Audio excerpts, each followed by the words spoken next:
आपल्यासोबत मसाजोगचे सरपंच संतोष देशमुख यांचे बंधू धनंजय देशमुख आहेत। आता काय सांगाल, आज जे आहे ते बीडच्या जिल्हा व सत्र न्यायालयाने वाल्मिक कराड यांना 7 दिवसाची पोलीस कोठडी सुनावली। न्यायालयीन प्रक्रिया आहे ती चालू राहणार आहे। आम्ही तपासासंदर्भात अपडेट घेतले, तपास योग्य दिशेने चालू आहे। आम्हाला विश्वासात घेतलं की व्यवस्थित तपास चालू आहे आणि आम्ही भेटलो काल। आता न्यायालयीन प्रक्रिया ही चालत राहणार आहे।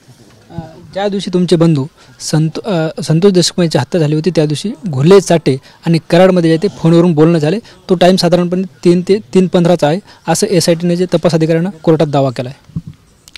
हां, साधारणतः त्याच वेळेत ही घटना घडली होती ना, 3:15च्या नंतरच। ते रात्री 6:30 2-3 तासाचा तो कालावधी आहे। तुम्ही सुरुवातीपासून असं म्हणत होते की खंडणीतले आणि हत्येतील आरोपी एकच आहेत। ज्या पद्धतीनं SIT असेल, CID असेल, कोर्टात दावा करते वाल्मिक कराडाबाबत, ते योग्य दिशेने तपास सुरू असं वाटतं आता ज्या पद्धतीने कोर्टात युक्तिवाद सुरू आहे? योग्य दिशेनं तपास आहे आणि तपास जवळपास बराचसा बाकी पण आहे। त्यामुळे आपलं त्यांच्याकडे लक्ष आहे आपल्याला की अजून तपासात काय काय दुवे सापडतात, कनेक्शन काय काय सापडतात ते आपण बघणार आहोत। पण कराडाच्या वकिलांनी असा युक्तिवाद केला की केवळ फोन कॉलवर संभाषण झालं म्हणून कराडांना हत्येत तुम्ही घेतलं आहे का?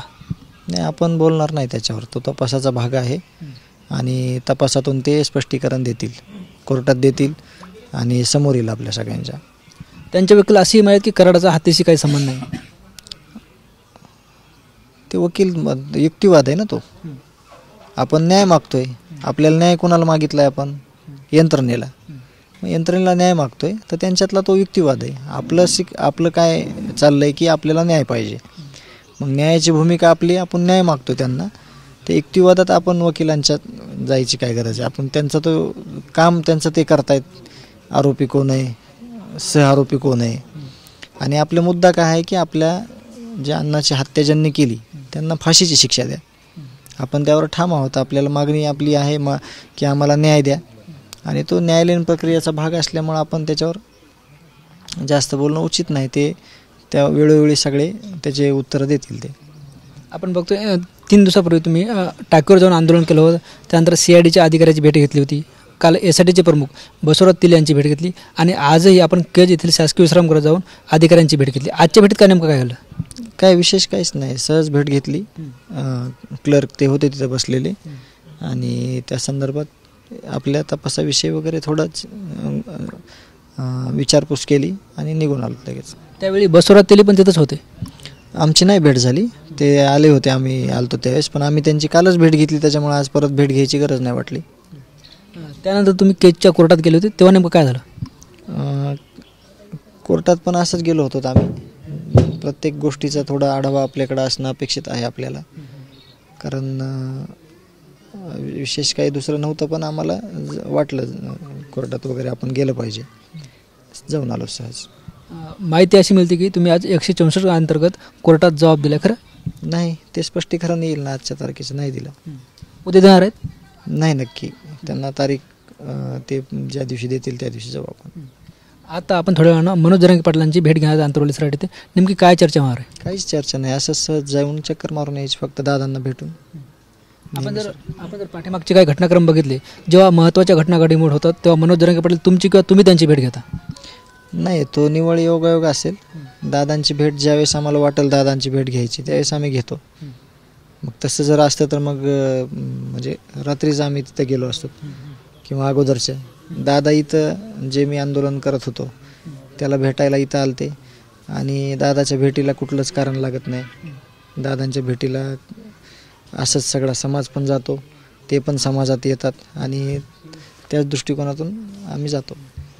आपण ज्या पद्धतीने बघतोय, सुरेश दस असतील, संदीप सिरसागर असतील, बजरंग सोनवणे असतील, या सर्वांनी जे आहे ते हे प्रकरण जे आहे ते उचलून धरलं आहे। मात्र यात जे परळीत आंदोलन सुरू आहे त्यामधून जे आहे ते विशेष करून सुरेश दस यांच्यावर गंभीर आरोप केले जातात। मी त्या दिवशीच बोललो होतो, ज्या दिवशी आंदोलन झालं, न्यायाच्या भूमिकेत हे सगळे आहेत, यांनी न्याय मागितलेला आहे। न्याय मागणाऱ्या माणसाला जर काही ब्लेम करत असतील लोक तर एकदम चुकीचं आहे। न्याय मागताना त्यांची भूमिका न्यायाची आहे, त्यांच्या भावना न्यायाच्या आहेत। आता त्याचा दृष्टिकोन कोणी काय ठेवायचा ते ज्याचा त्याचा प्रश्न आहे. पण आम्ही सांगतोय, मी स्वतः जिम्मेदारीनं, की जे हे सगळे लोकप्रतिनिधी आहेत, विविध संघटनातील लोक आहेत, सर्वसामान्य लोक आहेत किंवा देशमुख कुटुंबीय आहे, हे न्यायाच्या भूमिकेत आहे आणि न्यायच मागत आहे. काल जे आहे ते वाल्मिक कराडांना मोका लावल्यानंतर परळीत आंदोलन केलं, आजही आंदोलन सुरू आहे, कसं बघता? ते प्रशासनानं त्याच्यावर विचार केला पाहिजे की हे चाललंय काय, किंवा समजा हे कशासाठी आहे, आणि तो त्यांचाच भाग आहे, आपण त्याच्यावर बोलणं उचित नाही. त्यांच्या नेत्यांनी त्यांना समर्थकांना समजून सांगितलं पाहिजे. ते सगळं म्हणजे त्यांचा पार्ट आहे, तो आपला पार्ट आहे न्याय मागणे, तो त्यांचा पार्ट आहे, तो त्यांनी विचार केला पाहिजे त्याचा. निश्चितच आपण जर बघितलं तर हे होते संतोष देशमुख यांचे बंधू धनंजय देशमुख. वाल्मिक कराड यांना बीडच्या न्यायालयाने 7 दिवसाची पोलीस कोठडी सुनावली, त्यानंतर त्यांनी आपल्याशी संवाद साधलाय. कॅमेरा पर्सन आप्पासाहेबसह ज्ञानेश्वर लोंढे, TV9 मराठी, मस्साजोग, बीड.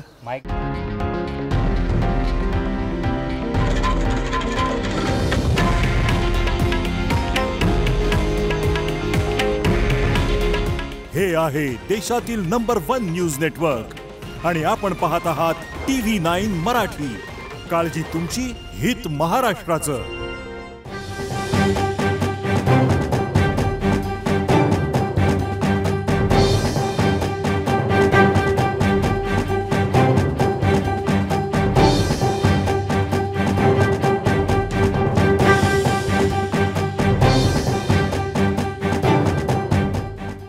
दिशा कॉम्प्युटर इन्स्टिट्यूट घेऊन येत आहे कॉम्प्युटर प्रशिक्षणातील सगळ्यात मोठी discount offer, big discount days. अधिक माहितीसाठी तुमच्या जवळच्या दिशा कॉम्प्युटर इन्स्टिट्यूटच्या शाखेत जाऊन संपर्क करा.